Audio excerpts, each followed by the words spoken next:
Hello and welcome Ravi sir physics classes.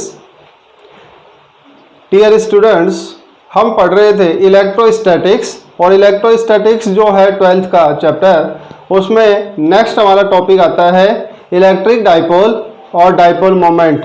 Electric dipole और dipole moment अगर हम board के पर्पज से देखें तो इम्पोर्टेंट टॉपिक है। 1 मार्क्स का क्वेश्चन, इसकी डेफिनेशंस पूछी जाती हैं, तो आपको याद रखना है इनकी डेफिनेशंस को। दोनों की डेफिनेशंस में जो है डिफरेंस है, इलेक्ट्रिक डाइपोल और डाइपोल मोमेंट, है ना। बहुत ही इंपॉर्टेंट टॉपिक है। इससे फिर आगे मैथमेटिकल का एक बड़ा टॉपिक आएगा, डाइपोल के एक्सिस और डाइपोल के इक्वेटोरियल लाइन पर हम इलेक्ट्रिक फील्ड कंसीडर करते हैं। Okay, so let's start our topic is electric dipole. Electric dipole when two charges of opposite nature, किसको बोलेंगे बेटा? When two charges of opposite nature and same magnitude, magnitude कैसा है? Same, and situated at a very small distance then they from electric dipole. An electric dipole is shown where each charge is q and the distance between them is 2a। समझते हैं बेटा क्या है? For example हमारे पास 2 charges हैं, opposite nature के हैं। ये दोनों अपोजिट नेचर के चार्जेज हैं, एक पॉजिटिव चार्ज और नेगेटिव चार्ज। दोनों के बिटवीन जो डिस्टेंस है वो लेट अस कंसीडर हमारे पास 2a, और ये डिस्टेंस वेरी शॉर्ट है, वेरी स्मॉल है। कोई अपोजिट नेचर के 2 चार्ज वेरी स्मॉल डिस्टेंस पे प्लेस हो, वेरी स्मॉल डिस्टेंस किसको बोलेंगे बेटा? 1 एंगस्ट्रॉम के समथिंग। किसके something? 1 angstrom. 1 angstrom means 10 to power negative 10 metre. इस तरह की जो शॉर्ट डिस्टेंस है उस पर 2 चार्ज अपोजिट नेचर के प्लेस होते हैं, तो उससे जो सिस्टम बनता है वो सिस्टम होता है डाइपोल, है ना। तो भाई ये जो नेचर है, ये जो डिस्टेंस है वो कहाँ कहाँ मिल सकती है? NaCl। NaCl क्या है? NaCl में Na प्लस एक चार्ज बन जाएगा, NS और एक Cl माइनस बन जाएगा। बोलो नहीं क्या? Na प्लस और Cl माइनस, तो इनका बॉन्ड का जो डिस्टेंस है वो समथिंग इसमें आता है 1 एंगस्ट्रॉम का समथिंग NaCl में। तो NaCl भी क्या एक डाइपोल है ना। Na प्लस है और Cl माइनस है, तो ये भी क्या बन गए? डाइपोल। नेक्स्ट है इसमें HCl। HCl में जो बॉन्ड लेंथ होती है वो भी आपके पास डाइपोल में आती है, H प्लस और Cl माइनस। तो इस तरह से जो बॉन्ड लेंथ होती है कितनी छोटी होती होगी इनकी? 1 एंगस्ट्रॉम के समथिंग, है ना, अप्रोक्सीमेट 1 एंगस्ट्रॉम के समथिंग। तो ऐसे जो चार्ज है अपोजिट नेचर के 2 चार्ज अगर वेरी स्मॉल डिस्टेंस पे प्लेस हैं तो उसको हम बोलते हैं इलेक्ट्रिक डाइपोल। क्या कहेंगे बेटा? Electric dipole. क्लियर है? हाँ जी। नेक्स्ट है dipole moment. Electric dipole moment. Electric dipole moment क्या है? The product of a magnitude, the product of a magnitude of one of the charge and distance between the charges is known as electric dipole moment. ठीक है। It is denoted by P and it is a vector quantity. Its direction from is negative to positive charge. Okay, इसको हम समझते हैं क्या है? ये कह रहा है कि इलेक्ट्रिक डाइपोल मोमेंट क्या होगा? पहली बात तो उसको किससे शो करते हैं? P से। ओके, किसी भी एक चार्ज का मैग्नीट्यूड, क्योंकि अपोजिट नेचर के 2 चार्ज से किसी भी एक चार्ज का मैग्नीट्यूड और उनके बीच की जो डिस्टेंस है उसका जो मल्टीपल है, किसी भी एक चार्ज का मैग्नीट्यूड और उनके इन बिटवीन जो डिस्टेंस है उसका जो मल्टीपल है वो बोला जाता है इलेक्ट्रिक डाइपोल मोमेंट। और एक कैसी क्वांटिटी है? Vector quantity. वेक्टर क्वांटिटी कोई ना कोई डायरेक्शन होगी, तो इसकी डायरेक्शन होती है, बोलो कहाँ होगी? इसमें लिखा है हमने negative to positive, negative to positive. Clear है? तो डाइपोल मोमेंट में जो डायरेक्शन होती है वो कहाँ होती है? Negative to positive. बाकी सब में इलेक्ट्रिक फील्ड लाइंस में हमने देखा था, इलेक्ट्रिक फील्ड में जो डायरेक्शन होती है इलेक्ट्रिक फील्ड इंटेंसिटी की वो किधर होगी? पॉजिटिव टू नेगेटिव, क्योंकि इलेक्ट्रिक फील्ड लाइंस कहाँ से निकल रही थी?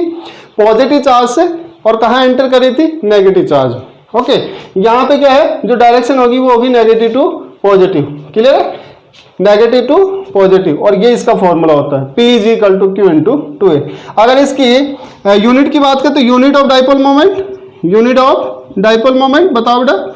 यूनिट ऑफ डाइपोल मोमेंट आ जाएगा आपको Q coulomb into 2a distance, तो डिस्टेंस को मीटर में, कूलम इंटू मीटर। अगर डायमेंशनल इक्वेशन की बात करें तो डायमेंशनल इक्वेशन, तो डायमेंशनल इक्वेशन आ जाएगा चार्ज की डायमेंशनल इक्वेशन A1 T1, बोलो नहीं क्या, और मीटर के लिए L1। तो सॉल्व करेंगे इसको, M0 L1 T1 A1, ये इसके आगे डायमेंशनल इक्वेशन। ध्यान रहे कि डिस्टेंस को हमने डबल क्यों लिया है, यहाँ पे 2a क्यों लिखा है, ये बात सबसे इंपॉर्टेंट है। डिस्टेंस डाइपोल में डबल इसलिए लिया है कि आगे जो कैलकुलेशन होंगी वो डाइपोल के सेंटर से होती हैं। कहाँ से होंगी, सेंटर से।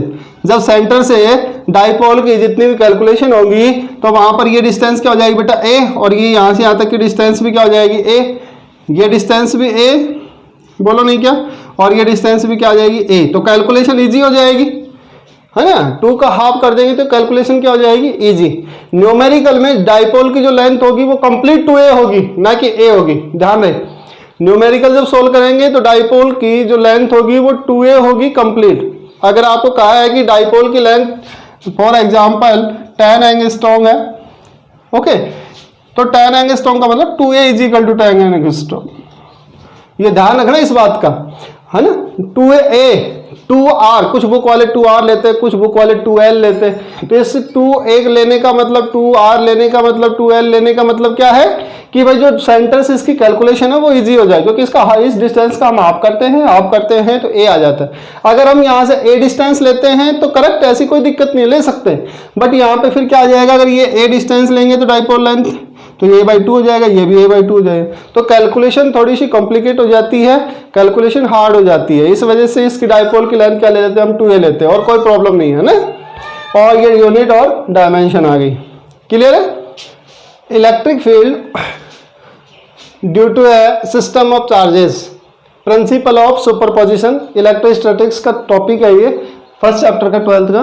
तो देखो बेटा, principal of superposition electric field के लिए, फोर्सेस के लिए हमने कैलकुलेट किया था, वैसे ही आ जाएगा हमारे पास इलेक्ट्रिक फील्ड जो है principal of superposition. Let us consider यहाँ पे कोई चार्ज है Q0, ओके, और यहाँ कोई चार्ज प्लेस है, बहुत सारे चार्ज प्लेस है, ये Q1 है, ठीक है, यहाँ Q2 है, यहाँ पे Q3 है, यहाँ पे Q4 है, ओके, और फिर यहाँ पे हम ले लेते हैं कि हमारे पास है Qn, okay. System of charges हैं, बहुत सारे चार्ज है। तो इस जो आपके पास चार्ज है Q0, इस पे टोटल जो इलेक्ट्रिक फील्ड है वो क्या होगा, वो कैलकुलेट करेंगे।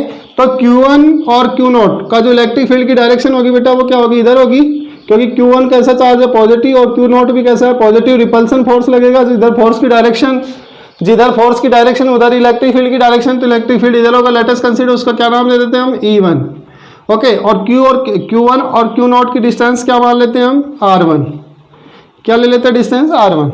Q2 का इलेक्ट्रिक फील्ड की डायरेक्शन क्या होगी बेटा, आउटवर्ड ये होगी, क्योंकि पॉजिटिव चार्ज है दोनों, रिपेल लगेगा, रिपेल फोर्स, जिधर फोर्स की डायरेक्शन उधर इलेक्ट्रिक फील्ड, तो ये E2, और ये डिस्टेंस R2। ये Q3 चार्ज है, तो इसमें जो इलेक्ट्रिक फील्ड जनरेट होगा उसकी डायरेक्शन ये होगी E3, क्लियर है। और ये जो डिस्टेंस होगी वो R3। आउटवर्ड आ रही है सारी डायरेक्शन, किधर आ रही है, आउटवर्ड। आउटवर्ड आने का मतलब कि रिपल्सन फोर्स है, और जिधर इलेक्ट्रिक फोर्स की जो डायरेक्शन होगी उधर इलेक्ट्रिक फील्ड की डायरेक्शन होती। और Qn है, तो Qn के लिए जो इलेक्ट्रिक फील्ड होगा वो इधर होगा। Qn चार्ज Q0 पे जो इलेक्ट्रिक फील्ड जनरेट करेगा वो इधर होगा, और इसका नाम होगा En, और ये जो डिस्टेंस होगी वो क्या होगी, Rn, ठीक है। तो टोटल प्रिंसिपल ऑफ सुपरपोजिशन क्या कहता है, टोटल इलेक्ट्रिक फील्ड जो है वो किसके इक्वल होगा, सभी चार्जेस का जो जनरेटेड इलेक्ट्रिक फील्ड है उनके वेक्टर सम के। तो E1 plus E2 plus E3 plus dot dot dot, और कहाँ तक है ये, En तक। n चार्जेज हैं, n चार्जेस द्वारा Q0 चार्ज पर कितना इलेक्ट्रिक फील्ड जनरेट होगा, तो वो टोटल ही है। E1 अगर कैलकुलेट करें, सबकी वैल्यू रख सकते हैं हम, तो E1 क्या आएगा, 1/4πε0 पॉइंट चार्ज के लिए, charge is Q1 upon Q1 charge Q0 पर जो इलेक्ट्रिक फील्ड जनरेट कर रहा है उसकी डायरेक्शन है R1, और R1 का स्क्वायर, किस डायरेक्शन में, R1 कैप लगा देंगे, ये वेक्टर में आ गया, है ना। एंड प्लस E2 के लिए क्या आ जाएगा, 1/4πε0, चार्ज इज Q2 और डिस्टेंस इज R2 स्क्वायर, और किस डायरेक्शन में, R2 कैप डायरेक्शन, ठीक है। इसी तरह से n के लिए लिखे तो बेटा nवे चार्ज के लिए तो 1/4πε0 Q N upon R N square, और किस डायरेक्शन में, आर एन कैप डायरेक्शन, किस डायरेक्शन में, आर एन कैप डायरेक्शन, है ना। तो सारे जो इलेक्ट्रिक फील्ड है वो ऐड हो जाएंगे। इसी को हम बोलते हैं प्रिंसिपल ऑफ सुपरपोजिशन, और ये हमने फोर्सेस के लिए कैलकुलेट कर लिया था, वहाँ पे अच्छे से मैंने बता दिया था। तो यहाँ इलेक्ट्रिक फील्ड के लिए, वहाँ फोर्सेस के लिए, है ना। तो भाई टोटल इलेक्ट्रिक फील्ड क्या आ जाएगा, टोटल इलेक्ट्रिक फील्ड आ जाएगा ये वेक्टर सम। तो इसके लिए समीशन लगा देते हैं, सबका एडिशन हो रहा है, और आई इज इक्वल टू ले लेते हैं हम 1 to n, और यहाँ आ जाएगा आपके पास 1/4 pi epsilon not Q I upon are I square into are I cap. ये आ गया हमारे पास टोटल इलेक्ट्रिक फील्ड। ये समीशन किसको शो कर रहा है, ये इनके वेक्टर सम को शो कर रहा है।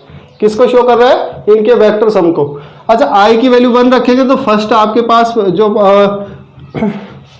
पहली वैल्यू है वो आ जाएगी, आई इज इक्वल टू 2 रखेंगे तो सेकंड आ जाएगी, थर्ड आ जाएगी। इस तरह से आई कहाँ से कहाँ वेरी कर रहा है, I is equal to 1 to n vary कर रहा है। वही यहाँ से कॉमन ले सकते हैं, क्या कॉमन ले सकते हैं, 1/4 पाई एप्सिलॉन नॉट कॉमन ले लेंगे तो समेशन आ जाएगा I is equal to 1 to n, क्योंकि यहाँ पे कोई आई नहीं है, ये आ जाएगा Q I upon are I square into are I cap. ठीक है, ये आपके पास आ गया प्रिंसिपल ऑफ सुपरपोजिशन की हेल्प से, जो हमारे पास किसी एक पॉइंट पर बहुत सारे चार्जेस का इलेक्ट्रिक फील्ड। ओके, इसी को बोला जाता है electric field due to a system of charges, और यही कहलाता है प्रिंसिपल ऑफ सुपरपोजिशन।